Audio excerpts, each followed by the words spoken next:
Praise the lord. ప్రభువైన యేసుక్రీస్తు నామములో ఈ ఉదయకాలము మీ అందరికీ శుభములు. ఈ ఉదయకాలమందు పరిశుద్ధ గ్రంథములో లూకా సువార్త 2వ అధ్యాయము 36వ వచనము నుండి 38వ వచనం వరకు మనకు చక్కటి ప్రార్థనా పర్వాలు కనబడుతుంది. ఆవిడ పేరే అన్న. ఈవిడ ఆషేరు గోత్రికురాలు, పనుయేలు కుమార్తె. ఈవిడి ప్రవక్తి, దేవుని విషయాలను ప్రజలకు అందించే యోగ్యురాలు.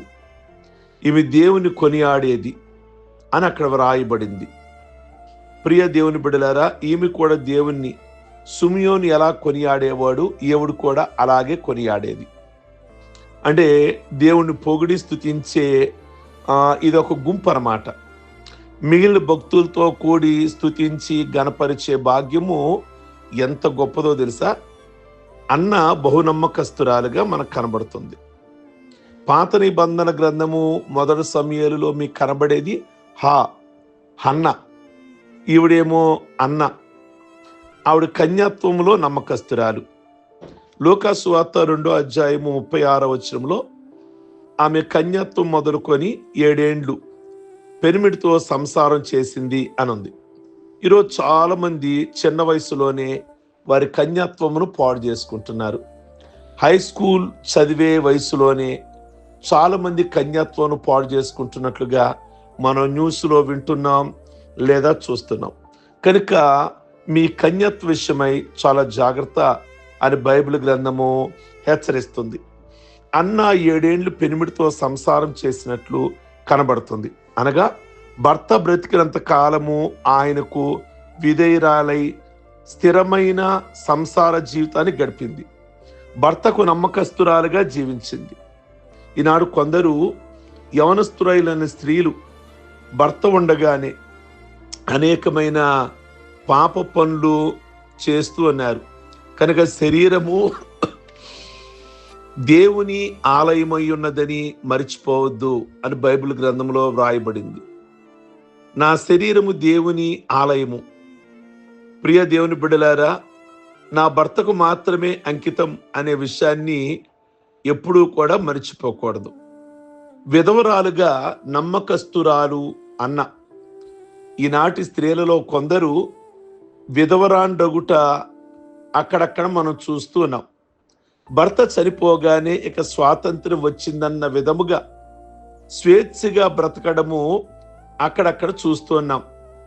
భర్త అదుపు ఆజ్ఞ లేని కారణము చేత విచ్చలవిడిగా తమ శరీరమును కామపు ఆశలకు అప్పగించుకోవటం మనం చూస్తున్నాం.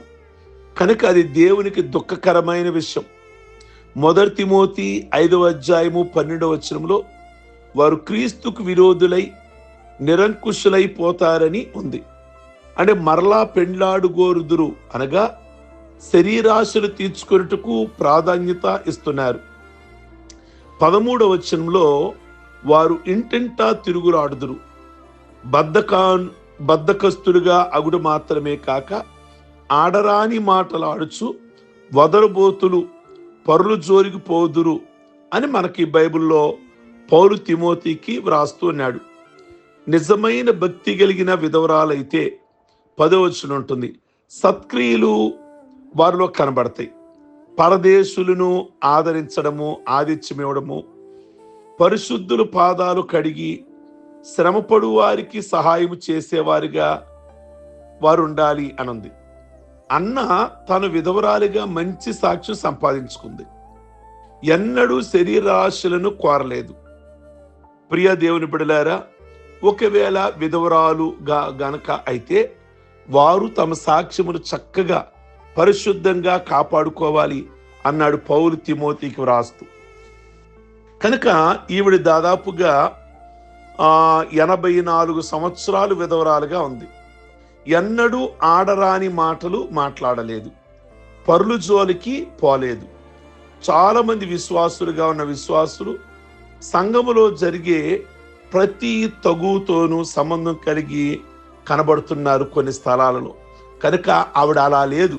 84 సంవత్సరాలు దేవుని మందిరములో జీవించినప్పటికీ కూడా ఎన్నడూ ఎక్కడా కూడా కాని మాటలు మాట్లాడలేదు. దేవాలయమును విడవని అన్న, బహుకాలము విధవరాలుగా జీవించింది అన్న, ఎన్నడూ దేవాలయమును విడవలేదు. 37వ వచనంలో మనకు ఆ మాట కనబడుతుంది. ఎంత దృఢమైన జీవితం ఈ తల్లి గడిపిందో గమనించండి.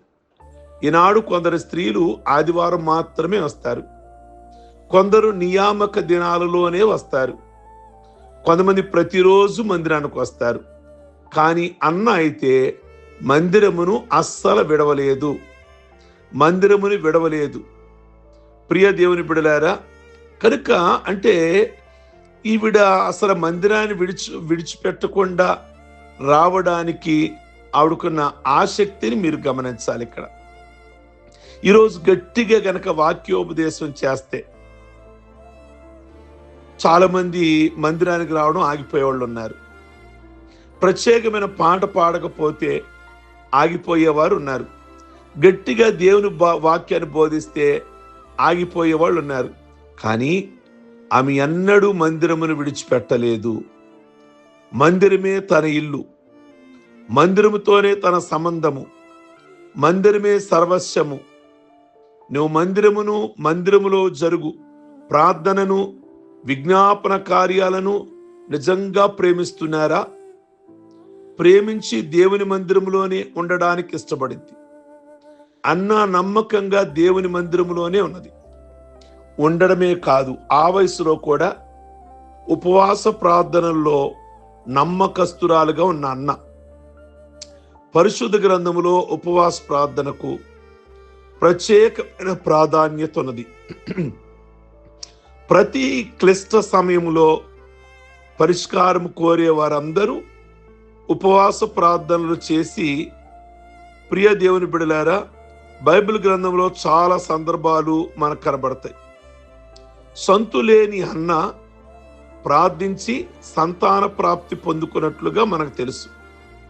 యోవేలు గ్రంథము 2వ అధ్యాయము 12లో, ఇప్పుడైనను మీరు ఉపవాసముండి కన్నీరు విడుస్తూ దుఃఖిస్తూ మనపూర్వకంగా తిరిగి నా యొద్దకు రండి అని ఉంది. ఉపవాస దినములు ప్రకటించండి అని వ్రాయబడి ఉంది. రాణి అయిన ఎస్తేరు ఉపవాస దినము ప్రకటించింది కదా. యూదుల మరణదండనను తప్పించు నిమిత్తమై చేసిన ప్రయత్నము మనకు తెలుసు. నెహెమ్యా తన పితరులున్న పట్టణము కాల్చబడి దేవుని మందిరం కట్టడానికి ఆసక్తి గలవాడై ఉపవాస ప్రార్థన చేశాడు కదా. ఎస్తేరు ఉపవాస ప్రార్థన చేతే యూదులందరినీ తన జాతిని రక్షించుకుంది కదా. నెహెమ్యా కేవలం ఉపవాస ప్రార్థన వల్లే తన మందిరాన్ని కట్టుకోగలిగాడు కదా. ఉపవాస ప్రాధాన్యత చాలా ఉంది. ఈనాడు కొందరు అధునాత క్రైస్తవులు, పెండ్లి కుమారుడు మనతో ఉన్నాడు కదా, ఇంకా మనకు ఉపవాసాలు ఎందుకు అని కొంతమంది బోధించేవారు లేకపోలేదు. అందువల్ల ఉపవాస ప్రార్థనలు మానేశారు. అది సరి అయినటువంటి దారి కాదు. ఉపవసించి నిష్ఠగా ప్రార్థించే సంఘం ఏ గొప్ప కార్యాలైనా చూడగలుగుతారు. ఉపవాసం ఉండకుండా తమ్మును తాము తిండి మత్తులో నింపుకొని వారి సంఘాలలో దేవుని కార్యాలు జరగకపోగా శారీరక కార్యాలు పెరిగిపోయి ప్రమాదం ఉన్నది. విశ్వాసికి ఉపవాసం అనేది తగిన కొలబద్ద. ప్రియ దేవుని బిడ్డలారా, శరీరపు పొంగులు తగ్గుతాయి, అదుపులోనికి వస్తారు. ఈ ఉపవాస ప్రార్థన విలువను గ్రహించిన తల్లి అన్న. అందుకే లూకా 2:37లో దేవాలయము విడవక ఉపవాస ప్రార్థనల్లోనే రేయింబగళ్ళు గడిపిన విధానం మనకు కనబడుతుంది. సేవ చేసిన అన్న అదే 2:37లో ఆమె రేయింబగళ్ళు సేవ చేస్తున్నట్లుగా ఉంది. అనగా పరిచర్య, సేవ అని అర్థం. అన్న దేవుని మందిరమును, పరిచర్యను ప్రేమించిన స్త్రీగా కనబడుతుంది. ఈనాడు కొందరు స్త్రీలు మందిరానికి వస్తారు, కానీ పరిచర్యను ప్రేమించరు. కానీ సంఘాన్ని కనీసపు పూచి కూడా తీసుకోరు, అంటే బాధ్యత కూడా తీసుకోరు. పరిశుద్ధ మందిరపు పరిచర్య చేటులో గొప్ప ధన్యత, గొప్ప ఆశీర్వాదం ఉందని గమనించాలి. మీరు ఎప్పుడైనా మందిరంలో పరిచర్య చేశారా? ఎలాంటి పరిచర్య చేస్తుంటారు? మందిరపు పూచి అంటే బాధ్యత తీసుకున్నారా? ప్రియ దేవుని బిడ్డలారా, కొన్ని స్థలాల్లో దైవ సేవకుడే పనులన్నీ చేసుకోవాలి. కనుక అలా కాదు. అన్న పరిచర్య చేసే మనసుంది. ఆమె సేవ చేయడంలో తన నమ్మకత్వాన్ని రుజువు చేసుకున్నది. నమ్మకంగా పరిశుద్ధుల పాదాలు కడిగిన యోగ్యమైన స్త్రీ అన్నావలే నమ్మకస్తురాలుగా. నెంబర్ 1, కన్యత్వ విషయములో ఆవిడ జాగ్రత్త పడింది. సంసార విషయములో నమ్మకస్తురాలుగా ఉన్నది. విధవరాలుగా ఉన్న, భర్త లేకపోయినా నమ్మకస్తురాలుగా ఉంది. దేవాలయ విషయములో దేవాలయమైన విడవని దానిగా ఉన్నది. ఉపవాస ప్రార్థనలో నమ్మకస్తురాలుగా ఉన్నది. సేవ చేసే విషయంలో నమ్మకస్తురాలుగా ఉన్నది. ఎంతటి దీక్షతో, నిష్ఠతో, పరిశుద్ధ జీవితంలో దేవుని సేవించుటయే కాక, ప్రియ దేవుని బిడలారా, క్రీస్తు యొక్క ప్రభు యొక్క బాలుడిగా సిమియోను భక్తుడు దీవిస్తూ ప్రవచించిన సమయంలో అన్నా కూడా దేవుని కొనియాడిద్దట. బాలుడిగా సిమియోను చూడాలి యేసుక్రీస్తుని మందిరములో అని ప్రార్థిస్తుంటే ఏకీభించింది. కనుక ప్రవక్త అయిన ఈమె కూడా ఆ బాలుణ్ణి స్తుతించింది. ప్రియ దేవుని బిడ్డలారా, గమనించండి.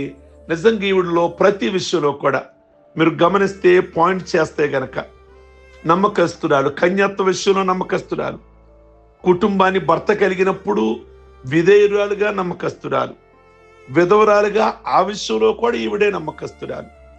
దేవాలయాన్ని మానకుండా, ప్రతిరోజు ప్రార్థన విషయంలో మానకుండా ఉన్న విషయంలో కూడా నమ్మకస్తురాలు. ఉపవాస విషయంలో ఈవిడే నమ్మకస్తురాలు. సేవ చేసే విషయంలో నమ్మకస్తురాలు. యేసయ్య ఇంకా భూమి మీదకి రావాలి, పుట్టాలి. అప్పటికి సిమియోను ఎదురు చూస్తున్నాడు. ఆ విషయంలో కూడా ఏకీభించి ఎదురు చూసే విషయంలో కూడా నమ్మకస్తురాలు. కనుక అలాగున ప్రతి ఒక్క విషయంలో, అన్ని విషయాలలో నమ్మకస్తుడుగా సిమియోనులాగా మనం కూడా ఉందామా? మరి ఏది తలపెట్టినా ఆ విషయంలో నమ్మకస్తుడిగా పరిచర్యలో, ప్రార్థనలో, దేవునికిచ్చుటలో, మందిరానికి వచ్చుటలో, ప్రార్థన చేసే విషయంలో, అన్ని విషయాల్లో నమ్మకస్తురాలని అన్నట్లుగా ఉందాం. ప్రార్థించుకుందాం. సర్వశక్తి కలిగిన తండ్రి, ఈ ఉదయకాలమందు నిజంగా నమ్మకస్తురాలైన ఒక తల్లి అయిన అన్నా గురించి ఈ మార్నింగ్ మాతో మాట్లాడారు. ఆ విధానములో మమ్మలను కూడా నడిపించి దీవించమని ప్రార్థిస్తున్నాం. మీ వందనాలు. ఈ ఉదయకాలపు మాటలు అనేకులకు దీవెనకరముగా ఉంచండి. మీ బిడలు నాయనా మీకు స్తోత్రాలు. ఈ దినము ఏది కొరతగా ఉన్నారో, ఏది మీ సన్నిధిలో ఈ మార్నింగ్ ప్రార్థిస్తున్నారో, వారు చేసుకుంటున్న ప్రతి ప్రార్థన వారి యజమానికి, ఆ ఇంట్లో ఉన్న యజమానురాలికి, వాళ్ళ బిడ్డలకి అందరికీ ఆరోగ్యాలు, సమృద్ధి, ఆనందము, సంతోషము, సమాధానము దయచేయమని ప్రార్థిస్తున్నాం. పెళ్లి రోజులు, పుట్టినరోజులు, రక్షణ పొందిన రోజులు చేసుకుంటున్న బిడ్డలందరినీ దీవిస్తూ నాయన నిండు ఆయుష్ ఆరోగ్యాలతో నింపి సంవత్సరాలు జరుగుచుండగా మీ కార్యాలు నూతన పరిచి మేలు చేయమని యేసు నామములో అడుగుచున్నాం తండ్రి. ఆమేన్. God bless you. ప్రభు మిమ్మల్ని దీవించును గాక. ఈ మాటలు మీకు దీవెనకరంగా ఉంటే మీకు మీ యొక్క ఫ్రెండ్స్ అందరికీ కూడా తెలియచేయండి. లైక్ బటన్ నొక్కండి. అలాగే కామెంట్ బాక్స్లో మీ అభిప్రాయం వ్యక్తం చేయండి. God bless you.